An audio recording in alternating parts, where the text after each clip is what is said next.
Pour intégrer l'idée d'un support de conscience, il est très utile de raisonner un modèle de fonctionnement pour intégrer sa structure spatiale et se positionner. Le logos radical d'une conscience en synthèse informatique peut se comprendre en formalisant cette conscience par une sphère, centre mobile de l'intelligence analytique décisive dans son champ d'évolution dédié sous forme de tore contenant sa propre mémoire.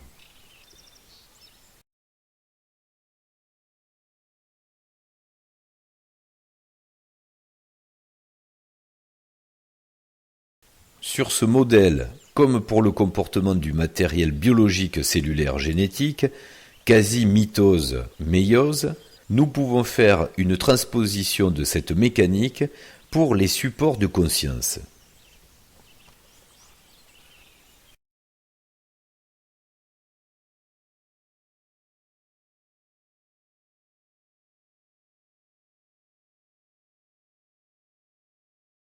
Comprendre la manifestation matérielle spatio-temporelle individuelle grâce au logos des champs de conscience. Comprendre les champs comme des zones, espaces dédiés à l'information matérielle et mémorielle de chaque individu conscience. Comprendre la nature des interactions dans leur zone d'action dédiée. Le tout faisant partie du champ originel de soi non personnalisé. Soit, loi du roi qui fait foi pour toi et moi.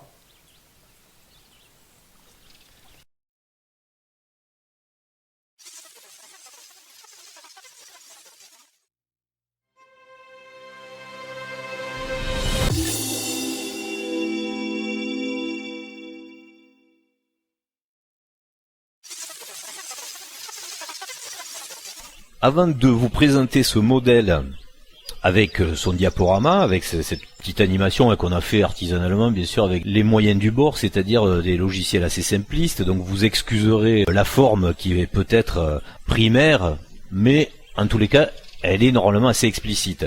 Donc si vous ne comprenez pas certains points, n'hésitez pas, évidemment, à poser des questions. On va aussi définir, avant de lancer le diaporama d'explication, d'où nous vient ce modèle. Et là, j'insiste bien, toutes les vidéos qui ont été réalisées auparavant, comme on l'a dit aussi la dernière fois, étaient assez difficiles pour nous à réaliser, dans le sens où on s'appuie de cette conscience de ce modèle pour expliquer des choses qui, tant qu'elles n'étaient pas matérialisées par un modèle et expliquées par des géométries, des fonctions, un support, ouais. Voilà, un vrai support, prenaient beaucoup de difficultés à être exposées. Donc ça semblait assez abstrait. Voilà, abstrait, ésotérique et tout ce qu'on peut mettre derrière. Alors que grâce à ce modèle, vous allez voir que ça prend une intelligibilité beaucoup plus importante et une explication évidente. Petit résumé, là aussi très rapide, pour ceux qui nous connaissent donc à travers nos vidéos, vous savez d'où nous vient ce modèle, mais pour tous ceux qui atterriraient là par hasard, on va très succinctement faire un résumé, à savoir que nos recherches sur la compréhension de ce qu'on faisait dans ce monde, l'existentialisme, ça pourrait s'expliquer avec ce mot-là en philosophie, mais là, pour déterminer le cadre des grandes questions que nous nous sommes posées, elles ont été à un moment obligatoire pour nous, puisque nous avons été confrontés dans notre vie à ce qu'on peut appeler des synchronicités, d'une teneur tellement énorme, et donc un véritable contact, on va dire, et une véritable interaction avec un monde métaphysique qui nous a obligés à nous poser des questions tout à fait physiques et cartésiennes, hein, c'est tout à fait ça. C'est ça. C'est-à-dire c'est pas avec un pendule ni une boule de cristal, bien qu'on ne dénigre pas ça aussi, parce qu'on expliquera pourquoi ça a du bien fondé de quelquefois connaître le monde un peu bizarre qui se cache derrière ce qu'on appelle donc la métaphysique. Mais pour notre part, c'est une approche absolument cartésienne qui s'est faite à travers cette discipline-là. Partant du fait qu'il fallait expliquer que dans la matrice, donc dans notre vie, là, sur cette terre, dans ce scénario que nous vivons, des choses arrivent avec une certaine logique d'intelligence pour communiquer avec vous et qui vous font comprendre, et ça on y reviendra dessus par rapport aux synchronicités, et qui vous font comprendre que tout peut être déclenché par quelque chose qui se trouve ailleurs. Donc on est bien obligé à un moment de se poser la question, qu'est-ce que ce ailleurs ? Qui est-ce qui les déclenche ?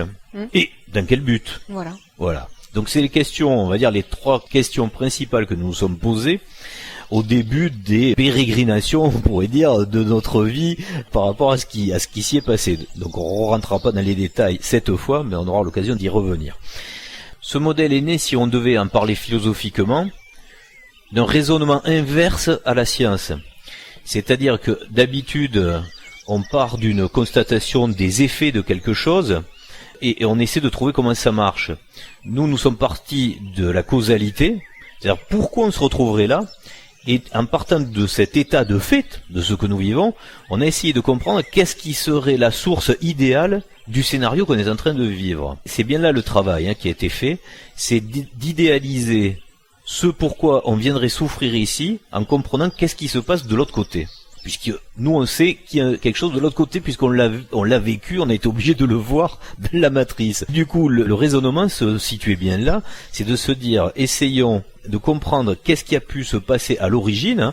Certains, par exemple, si vous êtes dans la discipline cosmologique, on va appeler ça le Big Bang. Qu'est-ce qui s'est passé au Big Bang? Qu'est-ce qu'il y avait avant, etc. Donc ces questions, en fait, on les a remontées dans un ordre très différent de celui de la science conventionnelle, où là, cette fois, on l'aborde dans le sens idéologique, c'est-à-dire qu'est-ce qui peut se passer dans un scénario idéal, et on verra bien qu'il ne peut être qu'idéal, puisqu'il n'y a rien qui fait appel au hasard, même dans la science. Oui. Sinon, rien ne fonctionnerait. Oui, parce qu'au-delà du scénario qu'on peut imaginer, parce qu'il faut pas non plus croire que tout est imaginaire, c'est aussi confronter ce scénario à tous les contrôles de cohérence qu'on peut faire pour dire que ce scénario, il est logique et cohérent. C'est-à-dire que matériellement, il a bien une possibilité d'exister et d'être parfait, c'est-à-dire de remplir tous les critères, tous les rôles aux questions que l'on peut se poser au départ. Donc d'effectuer des contrôles pour dire qu'il ne s'agit pas simplement de dérouler quelque chose qui serait le pur produit d'un imaginaire et qui ne serait confronté à rien de réel. Tout à fait. Et une fois que nous avons trouvé, pour nous, on le répète bien, c'est pas un modèle qu'on veut imposer, c'est le fruit de notre réflexion. Une fois ce modèle raisonné, qui explique donc les effets de ces raisons, et donc le but, on a bien été obligé de voir que c'était vraiment le meilleur scénario qu'on puisse trouver, puisque des modèles différents, on en a pensé et pondu des centaines avant celui-là. Et les autres avaient toujours une faille où il y avait un problème qui faisait que ça dysfonctionnait soit dans les effets, soit un problème d'éthique, on va dire, ou de non-causalité. Donc ça voulait bien dire que c'était pas un système idéal. Alors celui-ci est peut-être à parfaire, mais pour l'instant on n'a pas trouvé de brèche.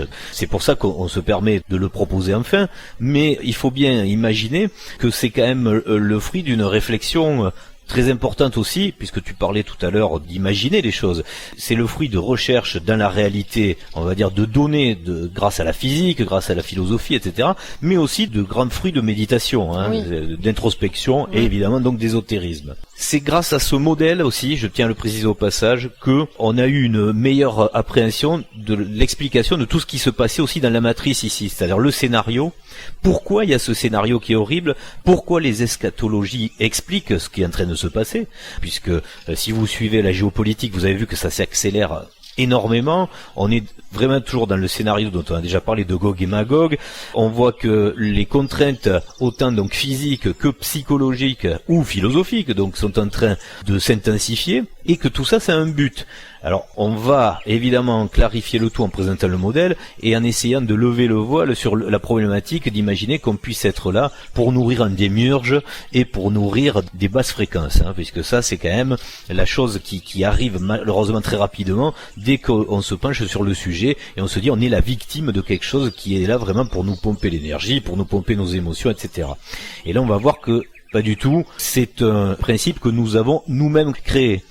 Mais c'est notre théorie, donc ceux qui veulent penser autrement, on verra bien qu'ils ont tout à fait raison de le faire, puisqu'en fait, c'est les émotions qu'ils veulent eux-mêmes éprouver dans ce moment-là, dans la matrice. Oui, complètement. Et la matrice le permet.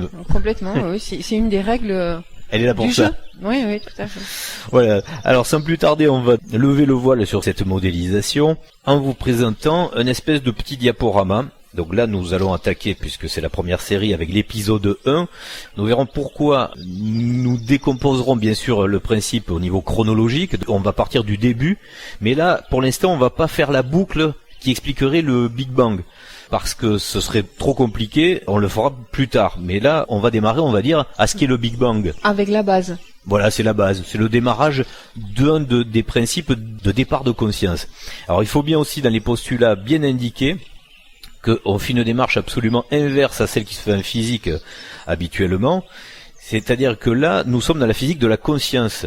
Nous sommes pas dans la physique de l'atome, on est là dans la physique de l'absolu. C'est-à-dire, on part du fait qu'on peut tout faire. Et que le début de l'univers, le début de la création n'est pas matériel, il n'est pas physique. Là, on bouleverse tout à fait le champ de conscience, puisqu'il est conscience.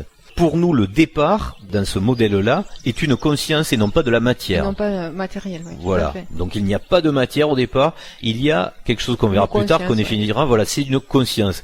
Et on va trouver un modèle pour trouver un logos, une fois de plus, c'est un archétype, mais ça peut s'apparenter à une réalité physique de certains modèles qu'on connaît déjà, dans la physique nucléaire, etc. On va le voir ensemble, donc c'est un principe chronologique donc du départ, de la physique et d'une mécanique qui va se mettre en place, d'une cellule de conscience. Donc c'est cela qu'on appelle le départ pour nous du Big Bang, dont on peut dire déjà que de ce côté-là de l'univers, c'est une catastrophe intellectuelle, puisque c'est pas le Big Bang. Dans la réalité de notre modèle, on peut le dire, et là c'est en français, on passe du Big Bang anglais au petit chute français. Et si vous voulez être fin et pratiquer le langage des oiseaux, on peut même rajouter la petite chute dans ce côté de la matrice.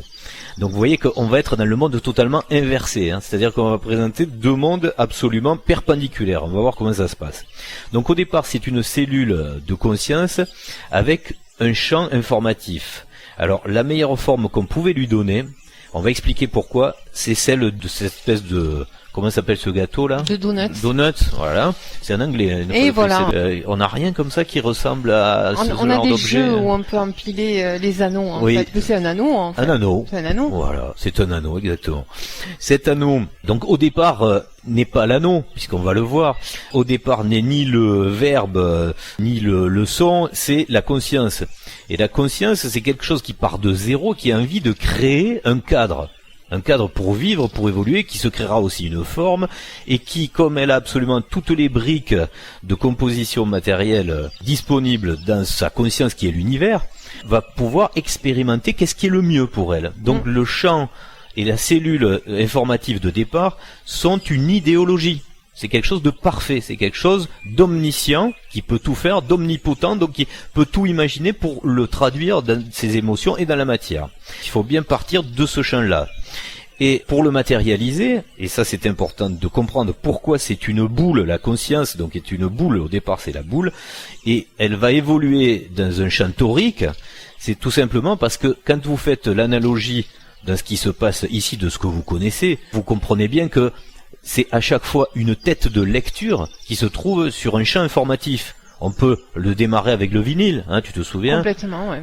Pour ceux qui sont plus anciens, avant on avait des disques. Ou même le CD numérique. Voilà, mais bon, pour faire l'historique, voilà, on part du disque, le disque vinyle, qui lui est pressé avec des reliefs différents, qui crée un crissement, qui crée un son en fonction de la surface qui va le frotter, décode évidemment lui aussi donc une vibration. Vous comprenez que c'est vibratoire, le champ informatif qui est sonore à l'issue de ce principe. Donc comme tu disais, on a eu mieux que le diamant sur le vinyle, après on a eu le CD. Donc c'est la lecture optique qui vient faire du 0 et du 1.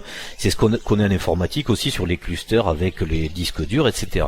Donc vous comprenez bien qu'à chaque fois il faut un principe du lecteur et du support informatif.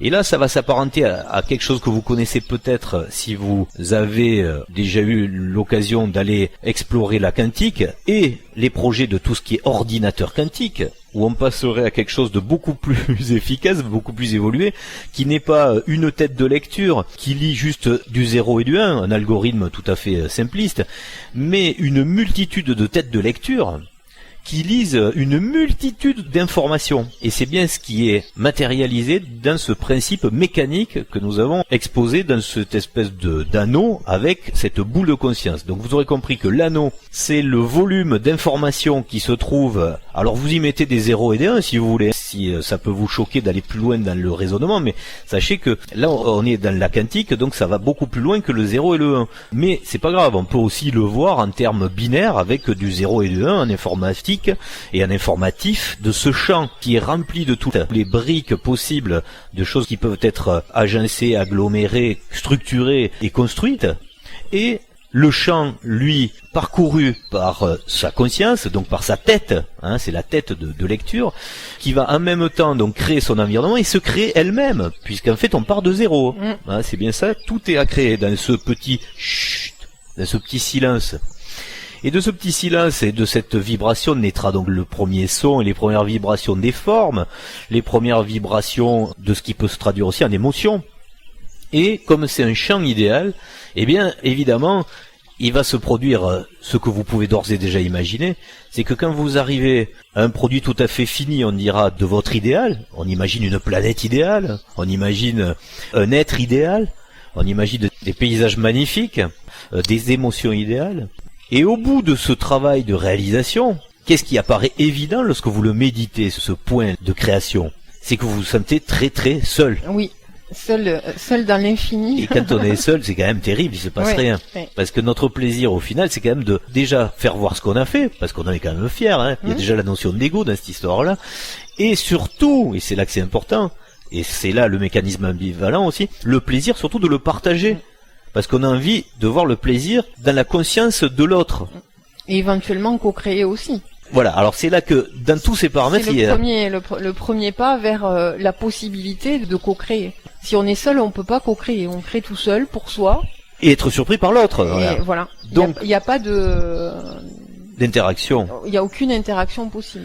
D'où le principe de ce modèle que nous proposons qui a pris en compte tous ces facteurs, tous ces paramètres. C'est une des premières choses qui peut faire réagir, c'est que tout omniscient, tout omnipotent qui soit, quand on est seul, il y a une limite impérieuse quand même qui arrive. C'est-à-dire on a toutes les capacités, tous les pouvoirs, il n'y a aucune limite par un aspect créatif, mais le fait d'être seul impose une limite énorme sur le côté affectif en fait. À cet état des choses, c'est la première qui fait réagir. C'est que il y a une très grande dissonance entre les infinies capacités, l'absence de limites et le fait d'être seul. Et ce que ça peut avoir comme conséquence. Du coup, cette tête de lecture qui a créé tout son environnement idéal et qui a créé son propre avatar, forme idéale. On rappelle qu'on aura l'occasion de développer ça dans d'autres épisodes, que la fonction détermine la forme, mais la forme est aussi déterminée par la fonction. Donc vous imaginez bien que cette tête de lecture, elle va se donner la forme la plus belle qui soit, et la plus fonctionnelle.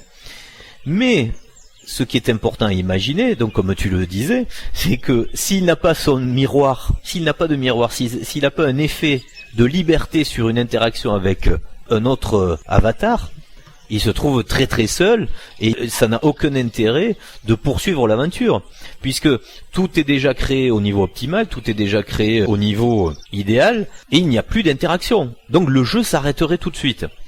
Alors je vous rassure, après, une fois que le plan de ce modèle que nous exposons là a bien été scellé, on s'est aperçu qu'on n'avait rien inventé, puisque ça on va en parler un petit peu plus tard, mais on va retrouver l'explication de ce qu'on vous dit là dans des religions ou des archétypes primordiaux tels que le panthéon égyptien.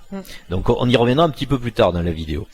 Oui, il y a peut-être quelque chose qui te chiffonne, est-ce que j'ai commencé à expliquer? Je suis pas chiffonnée, mais je pense que ça mérite d'être éclairci.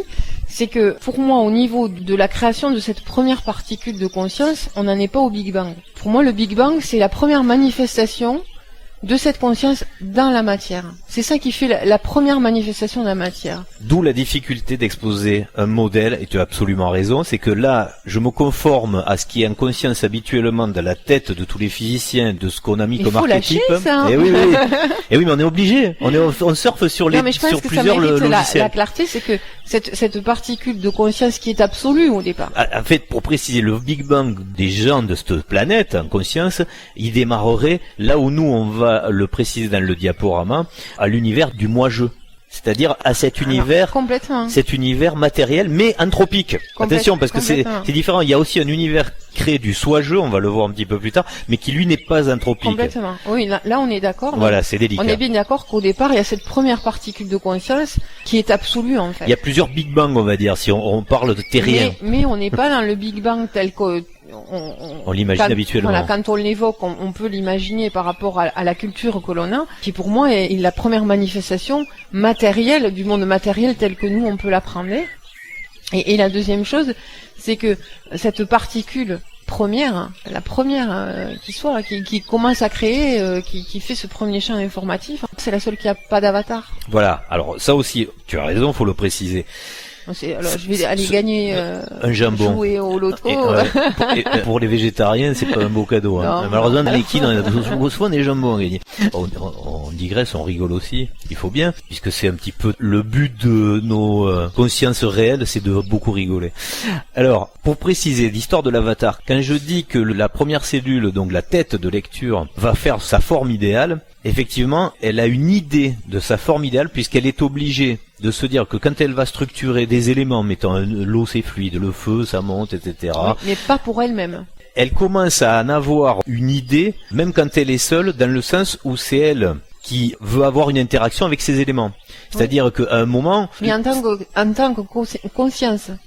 Tout à fait. Elle n'a pas besoin de forme. Alors c'est dur à expliquer. Parce qu'elle est à l'origine voilà. des choses qu'elle crée. Alors je vais essayer de mieux le préciser, parce que c'est vrai que c'est dur comme concept à aborder. C'est une forme, mais qui n'est pas réalisée. C'est une forme pensée, exactement. Ce serait comme on pourrait dire un corps éthérique. Ce qu'il faut comprendre, qui est difficile, c'est que cette forme pensée d'elle-même, c'est-à-dire donc de cette tête de lecture qui crée son champ, est obligée de se mettre une forme, même si c'est pas une forme révélée dans le sens où elle va être d'un côté pratique. Quand on disait la forme définit la fonction définit la forme, vu qu'elle n'a pas de fonction en réalité physique de manipulation des éléments ou de la matière, donc comme tu disais, elle n'a pas de corps. On est bien d'accord. Mais elle a un pseudo-corps dans le sens où elle, pour se donner une image d'interaction avec son environnement, il faut qu'elle commence à penser à sa propre forme à elle, et donc au déterminisme. Alors ce qui va nous aider à le préciser, c'est la suite du diaporama, où on va comprendre que dans la source, on va dire dans le départ, donc dans ce champ informatif du soi, il y a une forme pensée de l'humanoïde en général qui se fait. Que l'idée de l'interaction va se faire par un corps qui a un sens pratique pour interagir avec son environnement. Puisque l'environnement est créé, il faut créer aussi celui qui va agir dans l'environnement. Là, c'est la forme humanoïde dans son idée. Mais elle va se concrétiser dans ce qu'on va voir avec l'animation suivante. Physiquement, l'anneau d'information se crée par la tête de lecture qui le crée en même temps qu'elle le vit, hein, vous comprendrez le principe. Et d'ailleurs, ça permet de préciser l'importance de la forme circulaire. Qui est la meilleure forme pour comprendre toujours qu'on est obligé de faire une boucle. Vous ne pouvez pas accumuler de l'information sur une ligne, puisque celle qui aurait été imprimée juste avant ne servira plus. Donc l'infini doit à un moment, et c'est là aussi qu'il faut comprendre dans la psychologie humaine et dans les modèles cosmologiques, pourquoi on est obligé de faire des boucles. Parce que vous allez vous resservir de l'information. Voilà, de l'information créée. C'est du multicouche, sinon ça ne fonctionne pas. C'est pour ça que c'est un anneau, un tore, qui est la forme idéale, puisqu'il va accumuler dans la 3D, c'est pas un disque, hein, il n'est pas un 2D, et là il est encore plus important dans la somme des informations, qui est parcouru par sa tête de lecture totale. Donc on a ici le premier champ informatif qu'on a appelé le soi. Le soi n'est pas personnalisé, n'est pas, comme tu le disais, une personne. C'est l'idée de la personne humanoïde. Il va vouloir, ce champ une fois créé, se voir dans un miroir. Interagir. Ouais. Il voudra interagir, voilà, avec d'autres consciences. Il faut bien partir de la première idée de la conscience pour ensuite émaner, parce que là on va bien dire ce que c'est. C'est pas une reproduction, c'est pas une duplication. On le verra un petit peu plus tard avec d'autres animations pour comprendre cette fois-ci avec l'esprit génétique. Là, cette fois, on voit en physique un soi, donc le soi primordial, qui émane des soi-jeux. Alors ces soi-jeux, d'où l'importance de ce que tu disais tout à l'heure, c'est que le soi n'est pas incarné ou n'est pas formalisé, on vient de dire, parce qu'il n'y a sûrement pas d'incarnation à ce niveau-là. C'est juste l'idée de ce que doit être la forme de la tête de lecture. C'est humanoïde. C'est dur à imaginer, c'est sûr, mais il faut bien l'intégrer. Nous, on a tellement l'habitude que notre corps est le plus beau et le meilleur que... Non, mais je parle pas personnellement, évidemment. mais en tant qu'homme, on va dire mammifère. Donc on pense que c'est la quintessence de ce qui peut exister. Mais sous sa forme, certes, peut-être, mais dans sa fonction, certainement pas. Oui, on peut s'imaginer que la forme telle qu'on l'a aujourd'hui, c'est pas la plus évoluée non plus, sous la famille humanoïde. Voilà, c'est pour ça qu'il faut faire un effort de projection et d'imaginaire pour se dire que cette émanation, elle va pouvoir être assez variée quand même. Oui, mais bon, toute personne qui a un petit peu réfléchi, elle a bien réfléchi à ce que pouvait être un corps physique. Sa pesanteur, sa fragilité, etc. Donc on peut très facilement imaginer qu'une forme humanoïde, ça peut recouvrer des tas de modèles différents, avec des fonctions différentes, des capacités différentes, et etc. quoi. Voilà, donc là on est dans cette première étape où on précise un peu mieux quelle est cette conscience qui veut prendre forme. On va pas dire s'incarner, donc il veut se formaliser.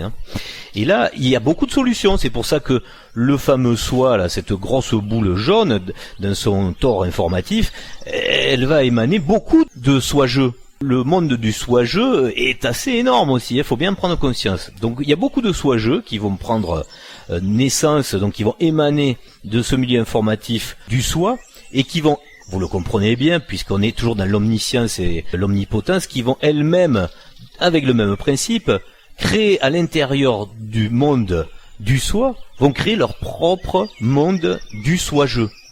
Alors l'animation le fait bien comprendre, on voit bien cette conscience particule, cette boule qui tourne et qui crée son champ informatif, et qui devient elle-même une émanation plus concrète encore que le soi. C'est le soi-jeu. Et pourquoi soi-jeu? Nous-mêmes aussi dans l'étymologie du mot, on a voulu le faire comme ça pour que ce soit compris.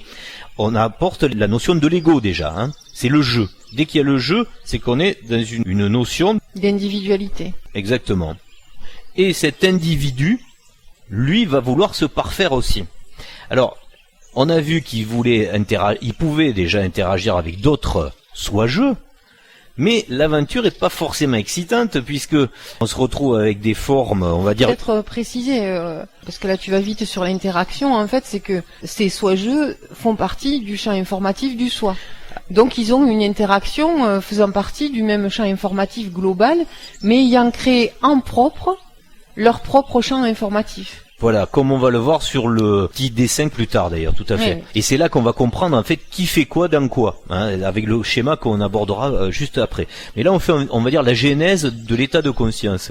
Cet état de conscience, tête de lecture du soi-jeu, qui se précise dans sa forme humanoïde, va créer son propre champ d'interaction, son champ donc de conscience, idéal une fois de plus. Ces planètes, ces règles physiques qui ne sont pas donc dans l'entropie, etc. Mais son travail, qui là cette fois est plus précis dans le jeu, va vouloir interagir avec d'autres jeux, mais qui n'ont pas du tout la même bouille qu'elle. Donc du coup, il n'y a pas le vrai effet miroir, celui qu'on appelle l'amour, et là on rentre dans le côté psychologique et psychiatrique même de la conscience, c'est de vouloir éprouver l'amour, le vrai. Et l'amour part de quelque chose d'incroyablement égotique, c'est de se diviser soi-même. C'est-à-dire que dans tous les soi-jeux créés, l'idée... Alors là on s'apercevra après, mais ça on l'abordera dans d'autres séries, que la logarithmique arithmétique fait que des soi-jeux qui naissent exactement pareil, c'est possible. Puisque des combinaisons, il y en a beaucoup, mais il n'y en a pas tant que ça. Avec la forme humanoïde, rappelez-vous, la forme détermine la fonction détermine la forme. Il y a très peu de variations, mais... à ce stade-là, il y a quand même le désir d'individualité, comme tu dis, en fait, d'être un individu, et surtout, à ce stade-là, le fait de connaître l'amour. Et pour connaître l'amour, il faut créer, en fait, une forme, puisque là on est dans la forme androgyne, on est obligé de passer par un stade de... division. Voilà. Une réelle division, et qui, elle, va être d'une intelligence extraordinaire, c'est de prendre la forme humanoïde et de lui donner des caractéristiques, ce qu'on appelle... le dimorphisme. Le dimorphisme, c'est bien la quintessence de la naissance de l'ego miroir amour. C'est de vouloir éprouver des sensations et des sentiments très forts et très profonds envers son opposé. C'est-à-dire que on va prendre les caractéristiques inverses pour créer un avatar complémentaire. On n'est pas dans le combat là, on est ni dans la dualité, on est dans le duo parfait dont on a parlé dans d'autres vidéos. La femme va être large en bas, est fini en haut, l'homme l'inverse, le sexe de l'homme c'est quelque chose d'extérieur et la femme ça se passe à l'intérieur, etc. Ouais. Vous voyez, on est toujours dans cette complémentarité parfaite de deux êtres donc qui vont pouvoir éprouver des choses parce qu'ils vont s'imbriquer, etc. On en a déjà parlé, mais ça prend une évidence tout à fait logique dans le sens même du départ de la création. Dans cette chronologie de cette conscience qui va se diviser, puisqu'elle est, on le rappelle, omnipotente, omnisciente, elle fait ce qu'elle veut. Donc elle crée ces deux avatars parfaits, corporellement humanoïdes, qui vont se diviser homme-femme. Enfin, non, on ne peut pas appeler ça masculin-féminin. Voilà, exactement. Il faut parler de ça, masculin-féminin. Même principe que d'habitude, ces deux têtes de lecture individualisées, ces deux consciences masculines et féminines, créent leur propre environnement idéal. Créent donc leur propre champ de conscience, leur propre anneau d'information, et se retrouvent à jamais liés dans cette... Oui, dans le champ informatif du soi-je. Voilà. C'est ce qui va faire leur point commun, en fait. Leur lien éternel, on va dire. Oui, puisque c'est la même cellule de conscience. C'est une division, c'est pas une émanation. Là, on est sur une division, donc forcément, le lien interactif, il est total. Et c'est ce qu'on va appeler en quantique l'intrication. Tout à fait. L'intrication, elle devient possible puisque là, on voit bien qu'il y a ce champ de conscience commun, cet anneau commun du soi-je, dans lequel se trouve intriqué lui aussi le champ informatif du soi-jo et du soi-ja, puisqu'il faut bien le dire. Faut les nommer. Le principe féminin, donc, c'est le soi-ja, et le principe masculin, c'est le soi-jo.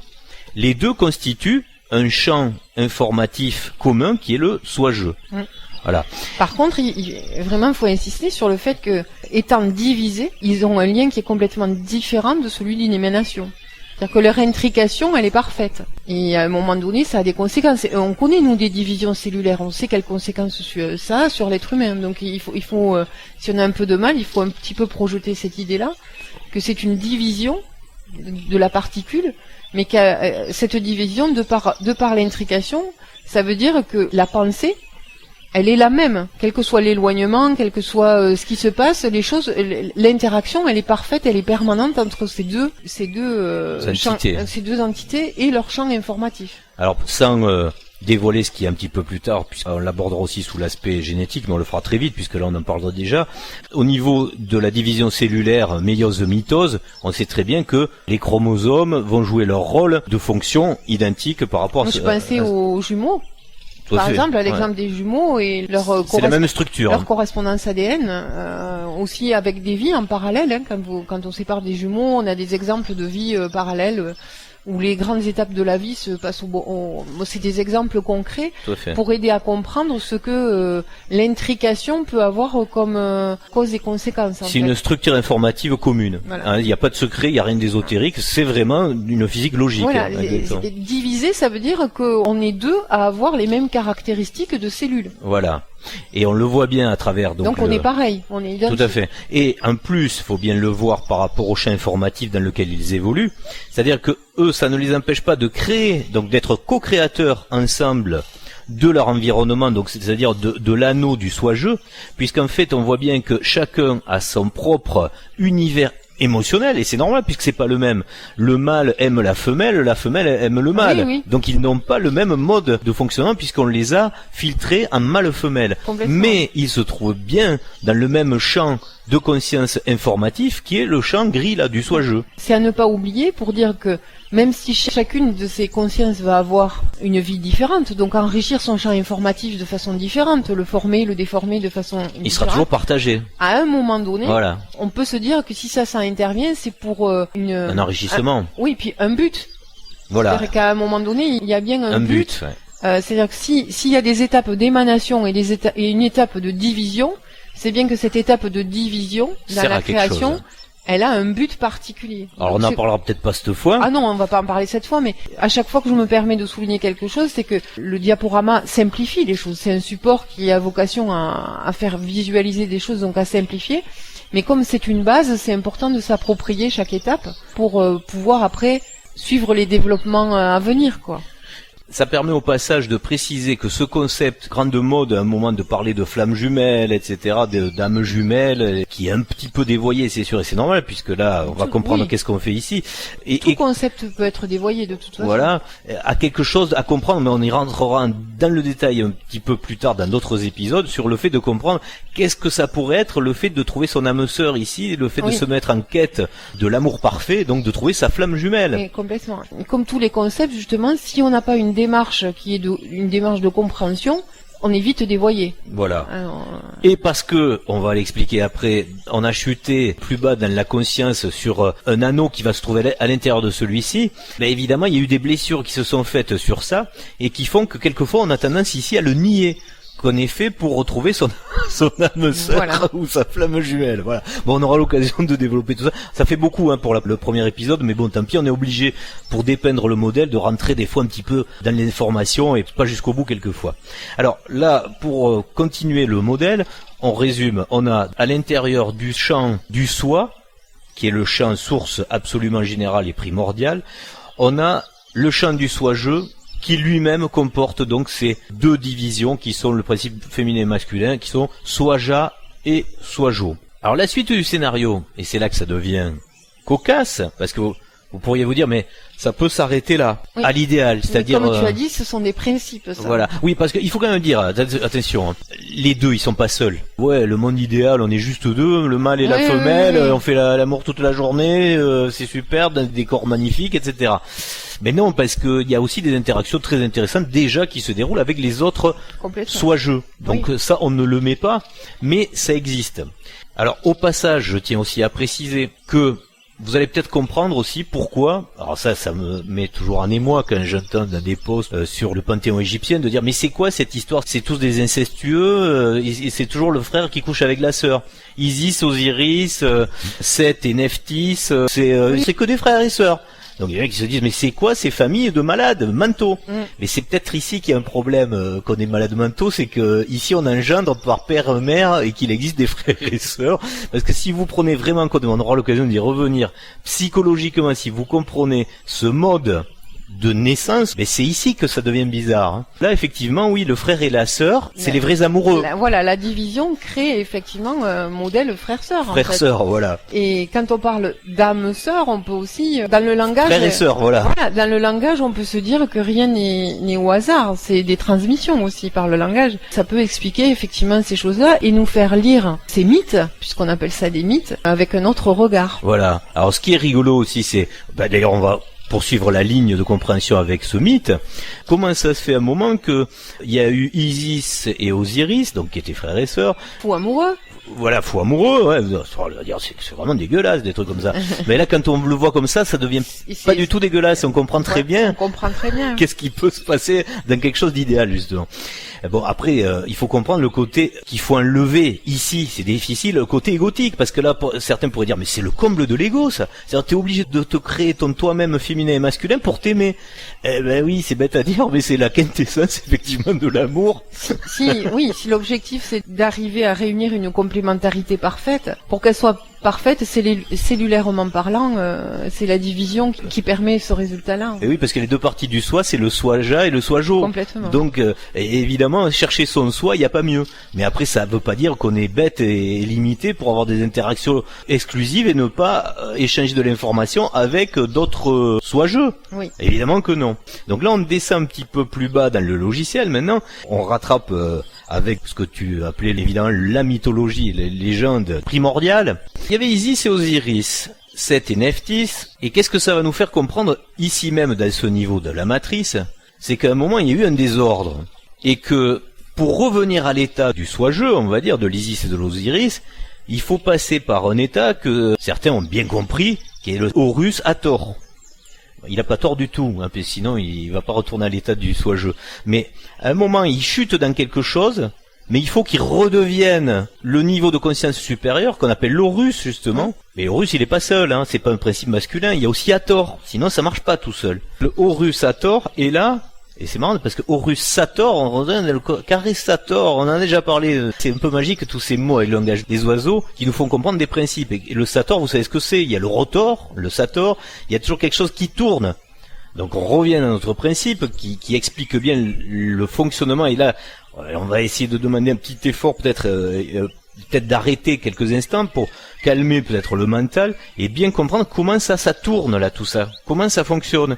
Regardez bien ces anneaux et comment ils peuvent évoluer, parce que ça, nous on peut pas le faire, c'est trop compliqué dans la 3D de nos petits logiciels assez simplistes, mais vous pouvez quand même l'extrapoler, c'est-à-dire que ces anneaux tournent sur eux-mêmes et tournent à l'intérieur de celui d'intriqué. Donc cette conscience, à chaque fois vous comprenez bien qu'elle n'a pas droit ou elle n'a pas accès aux mêmes informations selon où elle se trouve. On est bien d'accord. Oui, en permanence, elle a accès à des informations différentes et qui sont pas de même nature. Regardez bien, la conscience des deux anneaux rose et fuchsia n'auront pas la même densité d'informations que les anneaux qui vont se trouver à l'intérieur. Alors quels sont ces anneaux qui sont à l'intérieur ?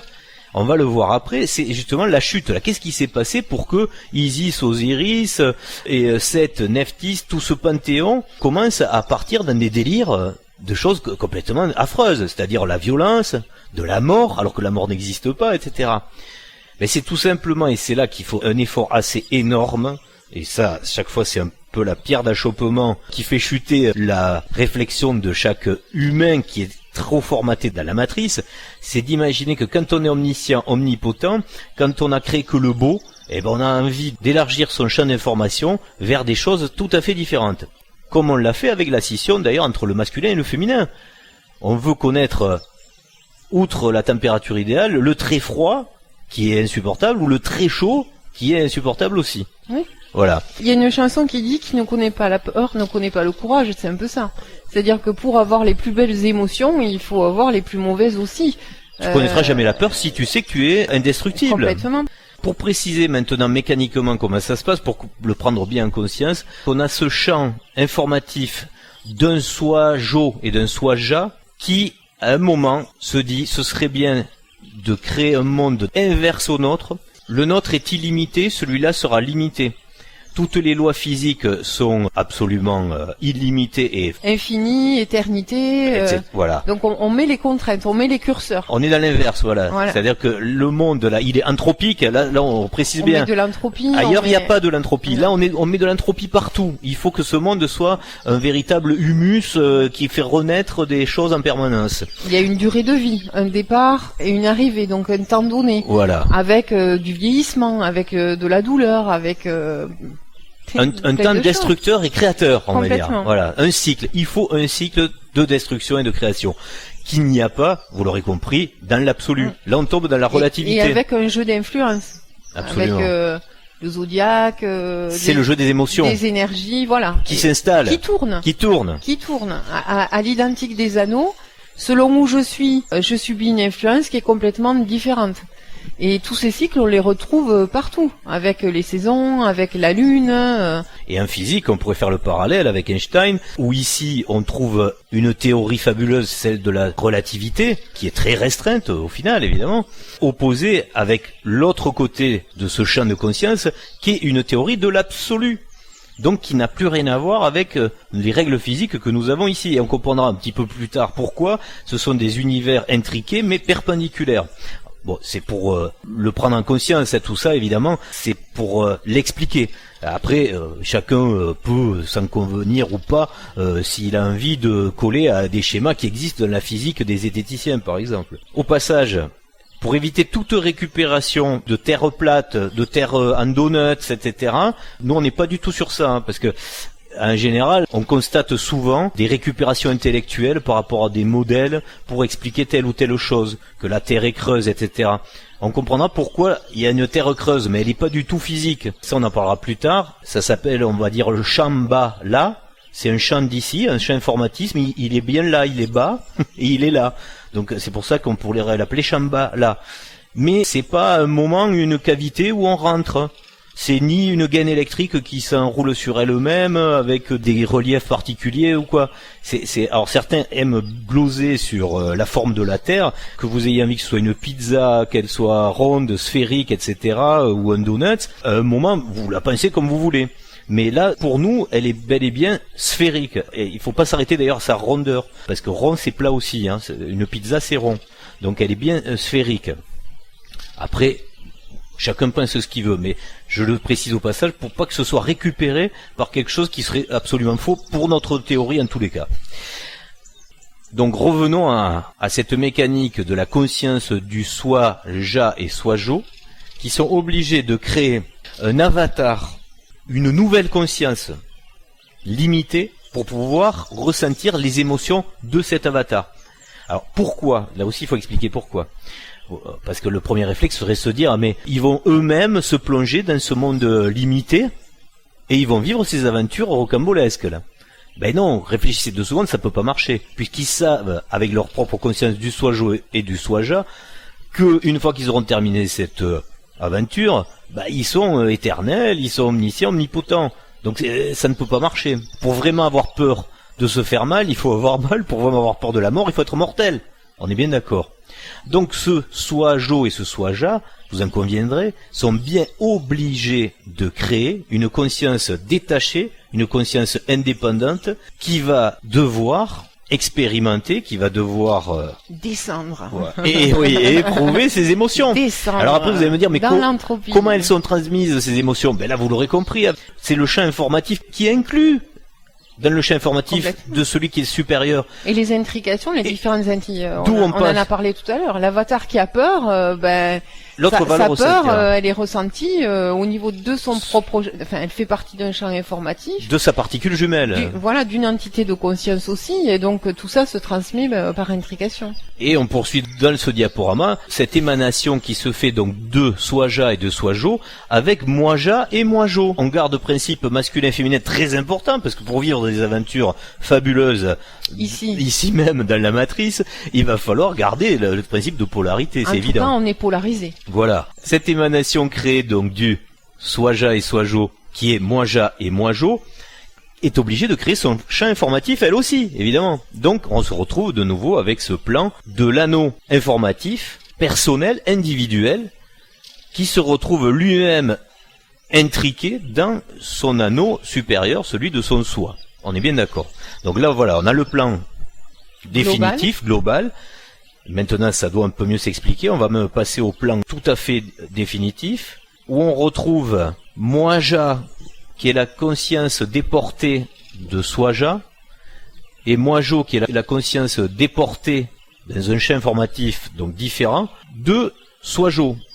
Et les deux vont enfin pouvoir connaître des émotions inconnues jusque-là, dans un corps limité, dans une matrice limitée elle aussi, puisqu'elle est anthropique avec des règles physiques qui n'ont rien à voir, voilà, qui sont très particulières à cet univers. Voilà, et on peut comprendre que ces règles, elles sont en place pour justement pouvoir tirer les meilleures émotions possibles de ces avatars-là. C'est-à-dire que le jeu est créé avec des règles et des contraintes qui sont pensées pour dire que c'est de par ces règles et ces contraintes que les avatars vont devoir se débrouiller pour avoir les émotions, faire des choix, gérer des conséquences, avoir des solutions, subir des problèmes qui sont susceptibles d'enrichir le champ informatif du soi-jo, du soi-ja et du soi-je. Alors, la question qui pourrait venir une fois qu'on a exposé ça, c'est de dire, mais alors, ça pourrait continuer là aussi de ce côté-là de la matrice, ad vitam aeternam. Et la réflexion qu'il faut avoir à ce sujet-là, c'est de se dire que il faut revenir de nouveau, il faut s'habituer à ça. C'est que c'est un travail énorme au départ, mais il faut vraiment le faire. Soyez votre soi-je. Tant que vous êtes dans le moi-je, c'est difficile. Mais dès que vous raisonnez en soi-je, dites-vous bien que quel est le plaisir à chaque fois d'avoir un cycle où vous avez une apocalypse qui vous permet de voir votre moi-je en train de vivre la révélation du soi-je. C'est pas un plaisir qui va manquer de s'offrir. Parce que le fait d'avoir le plaisir de remonter à la conscience du soi-je est un plaisir absolument extravagant. Si certains auraient le glissement, on va dire, assez négatif de penser qu'on serait bloqué dans un cauchemar constant, c'est-à-dire le démurge et on entretient... Oui, puis que ce serait un jeu de sadique, en fait. Voilà, un jeu de sadique. Ça, on n'est plus dans l'histoire d'une évolution de conscience et le fait de se parfaire, d'apprendre de ses incarnations, etc. On serait dans un pur jeu de sadique, en fait. Voilà, mais là c'est pas du tout ça. Ça fait pas rêver quand même. Ben non, ça fait pas rêver. Surtout qu'on le voit bien à chaque fois. L'avatar qui transmet les émotions à la vraie personne, donc qui est le soi-jo et soi-ja, donc ce soi-je là, ce concept du soi-je, Ça veut bien dire qu'à un moment, lui va prendre un plaisir énorme à ressentir ce qu'il ne peut plus ressentir, c'est-à-dire d'apprendre des choses. Au final, outre les émotions, un des plus grands plaisirs du soi, c'est de découvrir des choses, d'être surpris, d'être mystérieux. Voilà. Donc ici, vous êtes créateur, vous pouvez découvrir. Par exemple, qui ne rêverait pas de savoir comment étaient créées les pyramides d'Égypte? Le jour où on va vous faire voir la vidéo, on va vous dire, regardez, on a fait ça comme ça. Oh ouais, oh là là, incroyable. Comment ça s'est passé dans la préhistoire? Oh non, c'est comme ça. C'est une découverte extraordinaire. On est dans la merveille. Et c'est le moment le plus merveilleux d'ailleurs, dans le jeu. Si vous comprenez bien pourquoi on a créé le jeu, c'est-à-dire le moment le plus délicat et le moment le plus délicat dans son vrai sens du terme, c'est-à-dire plein de délicatesse et de plaisir, c'est vraiment de se dire que on prend plaisir à voir notre moi-jeu qui comprend ce qui s'est passé lui-même à travers les yeux de celui qui n'a pas compris que c'est le soi-jeu qu'il avait fait. Donc ce qui fait que c'est difficile là, ce que j'ai dit. Hein. Je reprends. Oui, je suis pas sûre de ta le phrase, soi-jeu, le soi-jeu ne pourra jamais avoir l'émotion du moi-jeu puisque lui, il sait. Il sait. Donc pour avoir le plaisir d'avoir à être dans l'émerveillement, dans la découverte, il faut avoir chuté dans le moi-jeu pour avoir le plaisir de revenir le soi-jeu. Voilà, je crois que non, c'est comme ça qu'on peut le résumer. Oui, c'est un beau résumé. Oui. Sinon, il faut trouver une autre explication, comme tu le dis, à ne pas rester à l'état du soi-jeu. Pourquoi on ne resterait pas à cet état du soi-jeu?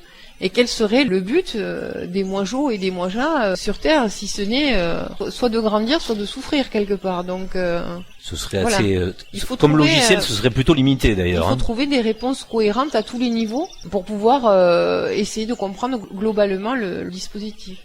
Voilà, pendant qu'on est en train de réaliser ce diaporama, on s'aperçoit qu'on s'étale un petit peu en longueur, mais tant pis, désolé pour le fait que ce soit peut-être un peu indigeste, mais on va livrer un maximum d'informations pour que ce modèle soit le plus cohérent. Donc accrochez-vous, dans les épisodes d'après, on aura l'occasion de décanter tout ça et de mieux interagir. Un autre aspect pour comprendre et pour finir ce diaporama, sur la compréhension de ce modèle, donc de ce qu'est une conscience dans son champ informatif, c'est la génétique. C'est pour ça qu'on a fait un modèle par compréhension génétique qui reprend, alors au passage, informativement, on vous donne évidemment les schémas que vous connaissez peut-être déjà, de la méiose et de la mitose. Là aussi on s'aperçoit, et c'est important de le formaliser comme ça, de comprendre que ce modèle qu'on expose là se vérifie aussi dans la structure, on va dire, génétique et atomique. De chaque individu. Ouais. Voilà, de chaque individu. Hein, donc c'est quelque chose qui a une cohérence aussi sur notre propre structure, qui n'est pas ésotérique et qui est bel et bien dans la physique. Et qui ne peut pas être un hasard non plus. Et j'osais pas le dire. C'est quand même très évolué pour quelque chose qui serait du domaine du hasard. Tout à fait. Et lorsqu'on se base sur ce raisonnement, sur ce logos génétique, on va mettre en parallèle ce dont on vient de parler dans notre modèle de conscience, puisqu'au final, vous aurez bien compris que le monde matériel est juste là pour venir formaliser de la conscience, c'est de la forme de conscience. Eh bien, on se retrouve avec nos étapes qui sont toutes assez identiques. C'est-à-dire le soi qui émane le soi-je se divise en soi-jo et soi-ja, et le soi-jo émane le moi-jo, et le soi-ja émane le moi-ja. Et on se retrouve bel et bien comme dans le principe où tour à tour on va avoir un principe méiose ou mitose, avec deux mondes tout à fait... et c'est là qu'on revient à ce que tu disais plus tôt, et tu avais raison, et c'était dur de le préciser avant. Il y a un monde de la conscience individuelle abstraite, donc qui n'a pas pris sa forme, où on retrouve le soi, qui a concrétisé juste son émanation, qui est le soi-je, et on retrouve un soi-je qui s'est divisé en soi-ja et soi-jo, donc il n'existe plus en tant que forme. C'est un champ informatif. On est bien d'accord? Donc qu'est-ce qui reste en conscience individuelle, en tête de lecture de conscience? Il nous reste 4 éléments. C'est-à-dire le soi-jo et le soi-ja, le moi-jo et le moi-ja. Ça c'est vraiment la conscience individuelle, concrète, et on va le voir, pseudo-concrète aussi. Parce que le monde du moi-je, là, que ce soit moi-jo ou moi-ja, j'ose appeler ça du pseudo-concret. C'est-à-dire ce que nous sommes actuellement, c'est pas vraiment du concret quelque part. Il faut avoir une part de pseudo-concret. Oui. On est le rêve du soi-je en ce moment. On serait des individus sans conscience. Voilà. Faut le préciser au passage, c'est comme dans le film Inception, c'est vraiment une intrication d'information comme dans un rêve. Exactement. C'est-à-dire que nous sommes en ce moment le rêve du monde du soi-je. Alors peut-être c'est dur à comprendre, mais au fur et à mesure on essaiera de bien le mettre en évidence tout ça. que ce soit à travers des modèles donc physiques, des modèles également de logos atomiques, ou même la génétique de particules ou cellulaires. Là, on a une vue, on pourrait dire de dessus, de compréhension de ce qu'est cette intrication, et vous voyez bien que ça n'a pas la même taille. Donc c'est pour faire comprendre et faire écho à ce qu'on a dit un petit peu juste avant, c'est que informativement, la boule de conscience du moi-je est très petite par rapport à celle du soi-je. Et les autres qui sont au-dessus sont des champs d'information qui réunissent d'autres soi-je, donc sont encore plus grands, etc. Donc là, on comprend bien la géographie, on va dire. Là, c'est l'aspect géographique de cet état de conscience. C'est un état de conscience qui se retrouve là formalisé dans cette figure. Alors, pour poursuivre un dernier coup l'aventure, là, on va faire très vite. Le diaporama, là, pour simplifier les choses de ce qu'on a vu avant, enlève le champ informatif. On va faire qu'avec des boules. Donc, on fait l'aspect génétique individuel, corporel, on va dire, d'une conscience. On est bien d'accord. Cette boule de départ qui est le fameux soi, qui va créer, qui va pas créer, qui va même émaner, émaner, il faut bien faire la distinction, qui émane des soi-je. Ces soi-je, là on refait la méiose, la mitose, on fait la chronologie de décomposition, un soi-jo et soi-ja. Donc on enlève les champs informatifs, on va beaucoup plus vite, et là on passe directement, le soi-ja et le soi-jo projettent eux-mêmes ce rêve, cette projection, donc cette émanation d'eux-mêmes qui est le moi-jo et le moi-jao. Et on arrive directement au tableau qui vous fait comprendre cette espèce de dichotomie des domaines et dichotomie des genres. Donc on a le féminin et le masculin, là on l'a formalisé, c'est le code couleur qu'on donne, là on va expliquer le code couleur. On a mis le féminin en clair, et on a mis le domaine avec deux codes de couleurs différents. C'est-à-dire le domaine du soi-je est sur le rose-violet, et le domaine du moi-je est sur le bleu clair ou le bleu foncé. On a nos 4 entités qui jouent dans ce grand principe. Et vous aurez bien compris que le domaine du moi-je, c'est notre univers, celui qu'on voit, c'est-à-dire quand on prend un télescope, les étoiles, les galaxies, ce que vous voyez sur Terre, les planètes, ou même les individus que vous croisez, voilà. C'est le domaine du moi-je. Et c'est pour ça que là aussi, on aura l'occasion, je le dis juste en passant, parce que c'est intéressant, on saura quelle est la nature des extraterrestres qu'on va croiser. Et ça, on fera bien sûr un épisode complet là-dessus. Vous comprendrez qu'il y a des extraterrestres qui font partie du domaine du moi-je, mais il y a une conscience extraterrestre qui est du domaine du soi-je, qui n'a rien à voir. Et ça, faudra bien le comprendre. On le précisera. Donc, on a notre code couleur qui est planté sur ce tableau. Tout ce qui est dans la matrice ici, dans cet univers avec cette physique anthropique, c'est le domaine du moi-je. Et le domaine du soi-je, pour l'instant, mais vous ne pouvez l'avoir que dans votre imaginaire, puisqu'il n'est pas accessible du tout ici. C'est la métaphysique, on est bien d'accord. Oui. On va même préciser la sémantique de tout ça. Alors on a voulu l'individualiser, puisque c'est très abstrait une boule. On en avait déjà parlé dans d'autres émissions. Imaginez qu'on soit tous des boules, on se reconnaît pas, c'est pas génial. On a voulu faire une compréhension du modèle avec une représentation personnifiée. Et là, on a fait des petits bonhommes, et vous allez comprendre pourquoi le code couleur colle avec le genre et le domaine. Le féminin soi-ja est précisé avec son code couleur rose, mais comme il fait partie du domaine du soi-je, il a pas la même bouille, il est plus fin, on a affiné des choses, donc on l'a représenté plus fin que la moi-ja là, qui est donc plus ronde, qui est domaine du moi-je. Le moi-je aussi, il est rond. Et évidemment, puisqu'ils sont dans le même domaine, et ils sont tous les deux très ronds. Donc la version affinée, c'est la version, voilà, ils sont plus lourds, évidemment. C'est ce qu'on a voulu formaliser. Il y a de la pesanteur ici. Il y a de la pesanteur, voilà. Ils sont plus ronds, ils sont plus lourds, et ils sont mignons aussi. Mais ils sont peut-être un peu plus disgracieux. Ouais, faut bien le dire. Ils ont encore des poils là, à des endroits où il faut pas. Voilà. Et tout. Le soi-je est plus affiné, voilà. Code couleur, le soi-je sur les tons roses est plus affiné, et le moi-je dans les tons bleus est beaucoup plus lourd, pour pas dire plus prégnant. Alors, c'est là où ça devient un peu difficile. Il faut expliquer après pourquoi on va créer 2 autres personnages. C'est que pour les prochains épisodes où on va parler de beaucoup de choses diverses et variées, malheureusement on va pas à chaque fois se trimballer 4 personnages. Donc on a voulu faire une dichotomie cette fois-ci transversale en expliquant que intellectuellement on va faire une réduction. C'est-à-dire que ça n'existe pas, le soi-je et le moi-je n'existent pas. Il y a que des soi-ja, des soi-jo, des moi-ja et des moi-jo. Mais nous, côté pratique, pour pouvoir évoluer intellectuellement avec facilité, on va dire que très souvent, quand ce sera nécessaire, et ça le sera souvent nécessaire, on va faire du réductionnisme en disant que on va évoquer les interactions entre le monde du soi-je et le monde du moi-je. Donc on va parler des domaines. Après, il n'y a que quand on parlera de spécificité sexuelle qu'on rentrera dans la spécificité du féminin et du masculin. Mais c'est pour ça qu'en général, on va plutôt parler du soi-je et du moi-je, mais qui, on le précise bien, n'existe pas. Ça n'existe pas, cette forme. Il y a que des genres et des spécificités individuelles. Mais pour côté pratique, donc, on fera un résumé. Domaine du soi-je, voilà, on le voit bien, là, on le comprend tout à fait, et le domaine du moi-je. Et en code couleur, vous l'avez compris, on a mixé le violet et le rose sur le soi-je, et le bleu foncé et le bleu clair sur le moi-je.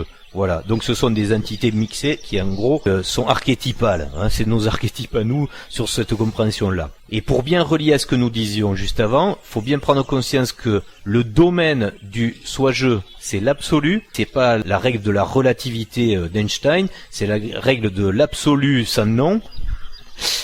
Et au-dessous, donc dans le monde du dessous, qui est venu s'intriquer avec son champ d'information inclus dans le champ supérieur, on a le champ relatif. On est bien d'accord. Alors on le formalise évidemment avec les deux champs, et ces deux champs, vous vous en souvenez, ça a une importance, ils sont perpendiculaires. Et vous imaginez bien l'évolution qu'ils ont un par rapport à l'autre. Deux champs perpendiculaires qui sont intriqués avec de l'information intriquée, mais grâce à un cycle. Puisqu'il y a une conscience mouvement, oui. Voilà, un mouvement qui induit donc un cycle. Alors il n'y a pas qu'un mouvement, il y a un mouvement pour chacun et avec d'autres. Et dans chacun, voilà, il faut bien le prendre en conscience dans votre mental, tout ça pour pouvoir comprendre l'utilité évidemment du principe mécanique et des cycles. Pourquoi il faut des cycles. Donc ce domaine de l'absolu du soi-je, on va dire, il est horizontal. Et le domaine relatif, donc informatif du moi-je, il est vertical. Faut bien comprendre ça. Ça nous fait passer sur la diapositive suivante à une compréhension de ce que le monde du moi-je ne peut pas comprendre le monde du soi-je, puisqu'il est inclus dedans. C'est comme quelqu'un qui serait en 2D et qui vivrait dans un monde en 3D. Il comprend pas ce qui se passe. Mais là, c'est ça. C'est comme si on était dans la 3D. Oui, c'est les limites qui font que la compréhension ne peut pas être totale sur un champ plus important et en plus qui n'est pas dans le même sens. Et là où par contre il faut s'arrêter sur, on aura l'occasion d'en reparler, sur certains qui font des projections en physique, certains physiciens disent oui mais on peut pas comprendre des choses parce que on est nous dans la 3D et la 4D donc on l'aperçoit pas comme il faut. C'est pas un problème de capacité interactive, c'est un problème d'angle de vue. Enfin, on aura l'occasion de mieux le préciser. C'est pas que d'un coup on va voir des choses différentes, ou pourquoi les soucoupes volantes se déplacent différemment, etc. Physiquement, il y a une belle explication à tout ça, et c'est pas une histoire de, je le répète, de non-capacité. On n'est pas dans la problématique des hypersphères, des hypercubes, donc des hyperformes, puisque ça, justement, c'est de la projection mentale. Donc ça, il faudra bien le régler, ce problème. Là, c'est assez pointu. Peut-être que quelques personnes qui vont comprendre cette chose-là, mais on ira en détail dedans, mais c'est important de le dire au passage. La compréhension de la 3D à la 4D, c'est pas un problème de capacité mentale. C'est un problème d'angle psychologique. Et on aura l'occasion de comprendre et de bien prouver pourquoi. Tout ça, ça va s'éclaircir évidemment dans les prochains épisodes. Mais là, on a voulu le formaliser en mettant un petit bonhomme. Là, le fameux moi-je, lui, il est horizontal. Il comprend pas la structure de ce qui est dans l'autre sens. Mais en plus, il est très petit par rapport à l'autre. Est-ce qu'on comprend à travers ce... Enfin, je pense, oui. C'est fait beau. Et dans cette autre vue de l'esprit, puisqu'on peut vraiment l'appeler une vue de l'esprit, c'est la réalité de la chose. C'est-à-dire que le soi-je, le monde du soi-je, a une vue d'esprit dans le moi-je, mais le moi-je doit à un moment être aidé dans le scénario par le soi-je, c'est ce qu'on appelle l'apocalypse en gros, pour comprendre qu'il est le soi-je. On arrive à faire l'Ouroboros là, c'est un peu compliqué évidemment, mais bon, on essaie d'avancer dans ce modèle. Si vous ne captez pas tout, on va le représenter puis on va l'affiner. Au final, la question qu'on pourrait juste poser pour terminer, c'est quelles sont les interactions, c'est ce qu'on va développer dans les vidéos futures, c'est-à-dire dans tous les épisodes qui vont suivre. Grâce à ce modèle de compréhension, on va essayer de savoir quelle est la forme de l'espace-temps. Est-ce qu'il y a du temps ou pas, puisque c'est une grande question qui est posée. Quel est le rôle de ces cellules informatives qui sont différentes? L'effet Mandela, comment on peut l'expliquer avec ça? Vous allez voir, ça devient assez évident et assez simple. Pourquoi il y a des voyants sur Terre? Je parle de voyants, pas les voyants du tableau de bord. Hein. Des médiums. Voilà, des médiums. Des channels. Des channels. Pourquoi les phénomènes des synchronicités? Vous allez voir, ça s'explique super facilement avec ça. Pourquoi il y a l'astral? Pourquoi certains font des voyages astraux, etc. Donc ça, on va comprendre très facilement pourquoi.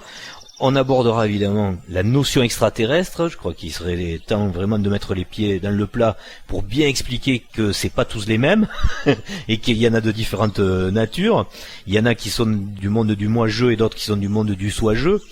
L'intelligence artificielle, alors là ça urge parce que finalement dans le scénario ça va très vite. Des vidéos qu'on a fait il y a quelques mois à peine, on se disait ouais ça arrivera plus tard et tout, mais en fait ça va très très vite. Hein. On voit que le scénario s'accélère, donc on va être obligé de parler très rapidement de ça. Hein. Et de tout ce qui se rattache à l'intelligence artificielle, tous ces concepts d'éternité à travers la matière et donc du transhumanisme. Donc l'intelligence artificielle nous fera rebondir aussi sur un sujet très important, c'est la marge de jeu que nous avons dans la matrice avec le libre arbitre. Est-ce qu'on a du libre arbitre? Certains pensent que non. Il y en a, si, mais il y a une certaine limite et on va les définir, ces limites, on va bien comprendre pourquoi. On va parler de l'utilité des cycles aussi, comment ça peut fonctionner et surtout la pertinence de tout ça. On abordera aussi le corps, la nature du corps, hein, pourquoi on a fait un avatar identitaire comme ça ici. Ça fait partie du champ informatif de ce qu'on doit comprendre aussi en conscience avec ce qu'on appelle l'ADN, hein, l'acide désoxyribonucléique. Qu'est-ce que notre ADN? Comment il est fait? Lui aussi, on va s'apercevoir qu'il a le même fonctionnement que la modélisation, en gros, de conscience qu'on vous a proposé. On parlera aussi de l'utilité des synchronicités, qu'est-ce qu'elles permettent pour la fin des temps. On parlera de l'exploration de l'endroit et l'envers, puisque vous avez compris que on a donc deux champs informatifs différents. Et on verra même, là on l'a pas mis pour pas compliquer, mais il faut le dire au passage, l'astral est un champ aussi perpendiculaire qui émane du moi-je. Donc ça c'est quelque chose qu'il va falloir absolument expliquer et qui sera assez révélateur de compréhension de choses qui sont dans le domaine pour l'instant de la métaphysique, hein, qui sont difficiles à appréhender. On parlera évidemment du féminin et du masculin. Pourquoi l'amour? On reviendra à ce grand concept des flammes jumelles. Et quel est le rôle dans la relation du soi-je et du moi-je et aussi du plaisir de soi-je et soi-jo dans cette aventure qu'on vit dans la matrice ici, puisque eux sont hors matrice. Donc on définira tout ça. On parlera aussi de l'animal dans la matrice. Qu'est-ce que c'est que l'animal? Est-ce qu'il a une conscience? Pourquoi il est là? Pourquoi c'est très important d'avoir des animaux dans la matrice? Et que c'est très révélateur aussi d'une avancée de comportement dans ce qu'on y fait. Et on parlera aussi de l'eschatologie, puisque à la fin des temps, l'eschatologie, le scénario est là pour savoir si vous collez ou pas à la grande transition. Voilà, je sais que c'est long. Hein. Non, faut pas dire ça. Non, mais c'est vrai que tout ça, c'était long à expliquer. Après, vous aurez tout à loisir de regarder la vidéo du film, de l'animation, en fait, du diaporama qu'on mettra à part, toute seule. Si vous voulez, au moins, ce sera beaucoup plus résumé. Et c'est vrai que ça fait déjà pas mal à réfléchir.